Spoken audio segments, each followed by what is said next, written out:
Assalamu alaikum. Bismillah ar-Rahman ar-Rahim. So I want to start by telling you a little bit about my background, and then it'll make sense what I'm going to talk about. I grew up in Madison, Wisconsin. I was born in Egypt. And all throughout my life, I was what you would probably call an activist. So in high school, I started organizations around African American awareness. In college, I was the president of the Bosnia Relief Committee. I started an organization called Truth in the Middle East. I wrote op-eds for my newspaper in college, and went on to do outreach work after 9/11. Then I joined Gallup as the director of the Center for Muslim Studies. Through that work, I was appointed to the President's Advisory Council on Faith-Based and Neighborhood Partnerships, where I was on an advisory council to President Obama on basically my role was to represent Muslim viewpoints on important issues concerning the nation. So in this entire life story, I have always played a very public role, and I've always been a very outwardly active Muslim. And it's actually because of this that I want to talk to you about my reading of the first 7 ayahs of Ya Ayyuhal Muddathir. I've given this talk before, once at RIS, and many people saw that. So even if you've heard it before, I hope that I can say something that you can still take away that you didn't hear that first time. And if you haven't, this is really my reading of these ayahs from my life experience as someone who worked publicly for Islam.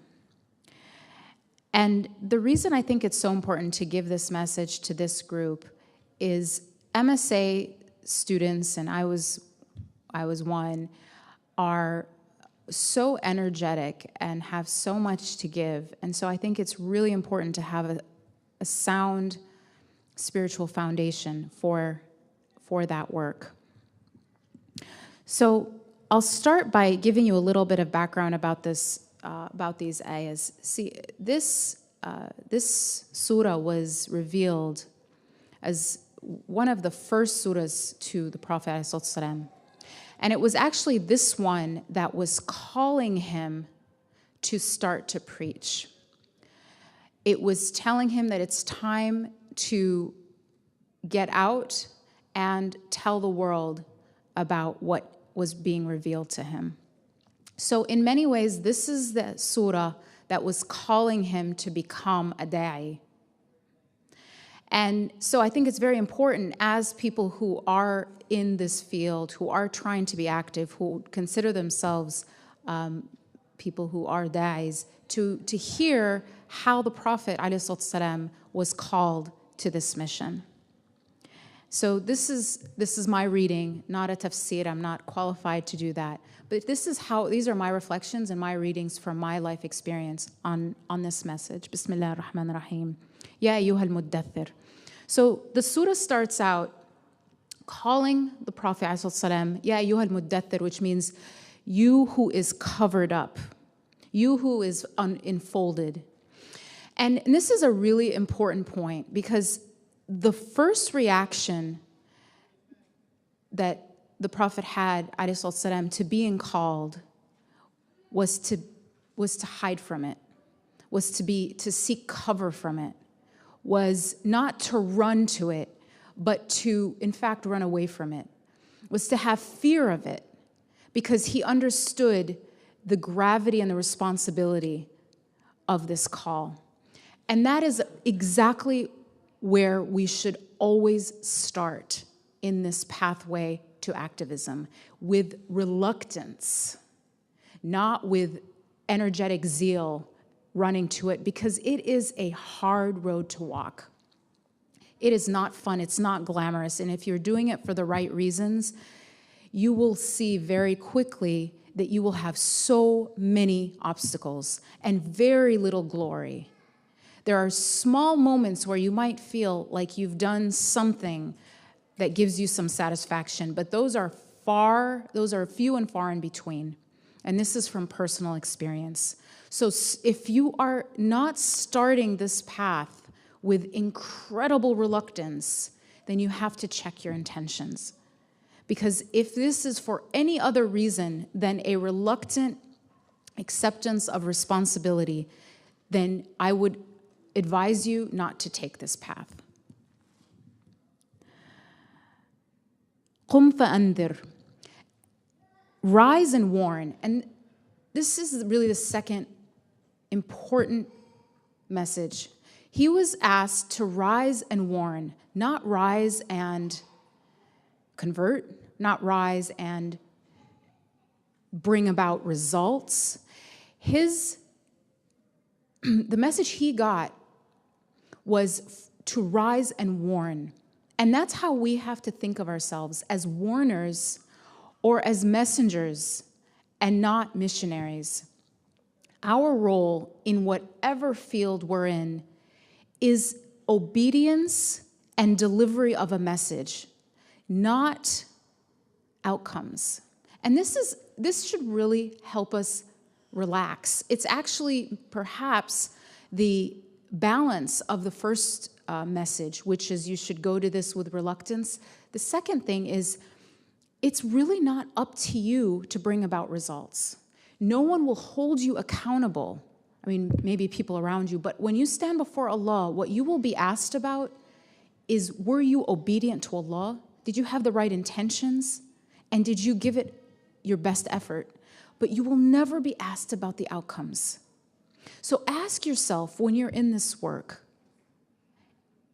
about your obedience, not about the outcomes. And this is incredibly important because as soon as you attach your heart to the outcomes, you will fall into all the traps of shaitan. This is exactly what he wants you to do.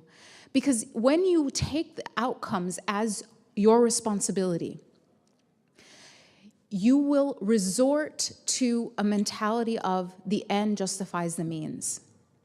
And I've seen it every time. Don't take the outcomes as your role, because they're not. Whatever happens as a result of your effort was not because of you. And whatever didn't happen, even though you worked your hardest, is not on you to blame. Divorce yourself of the outcomes. Be a warner. Be a mailman, not a missionary. You will be asked, did you deliver? Not, did the person open the letter and read it and understand it and believe it? That's not your role. Your role is only to have effort and intention. وَرَبِّكَ فَكَبِّرْ. And this really goes along with this same idea. Glorify your Lord. You have to be in this work because of the glory of Allah. Not for your own glory, and then I'm going to add, not for the glory of your group, your organization, your movement. It's fine to be organized and work in a group. There's nothing wrong with that. It's fine to be a part of a movement. There's absolutely nothing wrong with that. But don't lose sight of why you're working. It's to glorify Allah, not to glorify any brand. Your brand, your group's brand, your movement's brand. And again, as soon as people lose sight of this, you have Muslims competing with each other for something they should be cooperating toward. When I see a community, for example, with 3 different Muslim organizations going after the same group of people, trying to get them to go to a different mosque during Ramadan for Qiyam al-Layl, this is when you really realize that the brand has overtaken the mission. If people are praying Qiyam al-Layl in a masjid, let them pray it in that masjid and go after the people who aren't praying. It's not one zero-sum game. When we're competing over the same worshipers, we're losing sight of the point. There's so much work to be done, that when we start competing with other Muslim organizations, trying to do exactly the same thing, then we're putting our brand before the mission. We're not glorifying God. We're not doing the work for the right reasons. Don't compete for the same goal. Cooperate for the same goal. And the way we do that is to never lose sight of the fact that we are trying to glorify God, not our own brand, not our own organization, and not ourselves. وَثِيَابَكَ فَطَهِّرْ. Now, this has a lot of different meanings. One, wow, already 5 minutes left. Just speed through. One is purify your clothing, or literally your garment. But another is your inner self. Purify your heart. I'm going to go with the second meaning because it's so essential in this work. You have to do the hard work of your daily purification. Don't leave the house without your morning dhikr.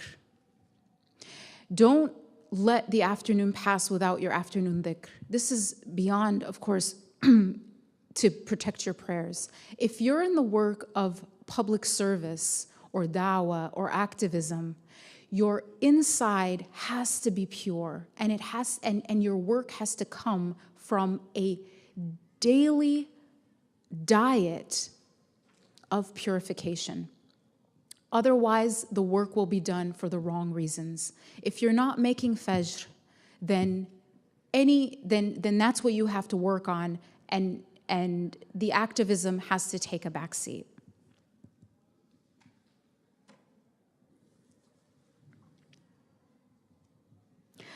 وَالرُّجْزَ فَهْجُرْ. And this is talking specifically about rujz, which was the name of an idol during Jahiliyyah. And it's telling you to shun this idol. The reading, there's lots of different tafsir of this, but essentially what it's saying is shun false idols. Remove them from your heart. And it's not that any of us are, making sujood to an idol, but the idols of today are our ego, are the desire for fame, are the desire for reputation. Constantly check your intentions. Constantly think about, why am I doing this? And consistently remove those idols as they appear. And the thing is about these shadows that creep into the heart is they're very quiet and very gradual. And so it's not enough to do it the first time or when you begin. It has to be a consistent effort to take them out of your heart and out of your intentions. وَلَا تَمُنَّ تَسْتَكْثِرْ. And this means do not give so that you may receive. Don't do things for self-interest. Don't volunteer because it's going to give you something back. Always check your intentions. Always think about doing what you're doing for Allah's pleasure alone.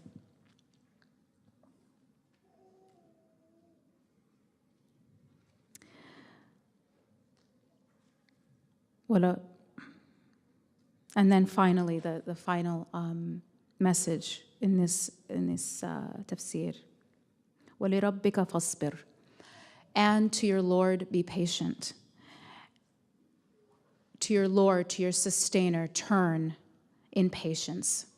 Now, there are two things I want you to take away from this one ayah. First, the word used for Allah in this ayah was your sustainer, the one who is taking care of you.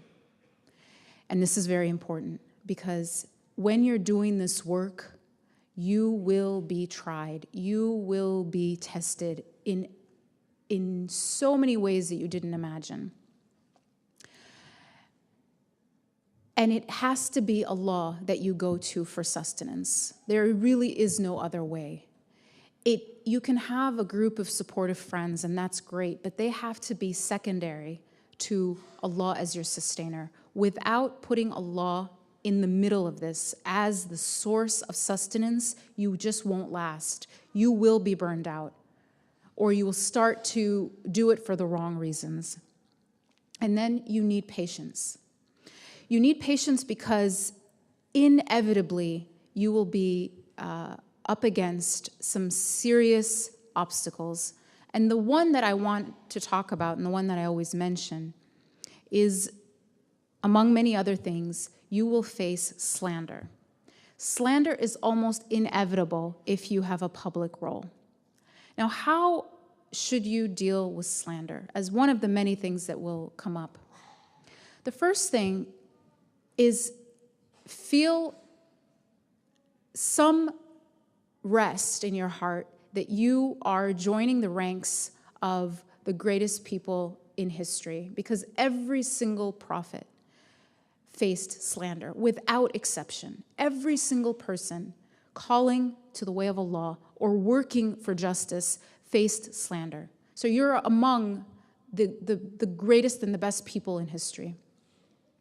The second thing is be grateful for it. And one reason to be grateful for it is it's taking away sins.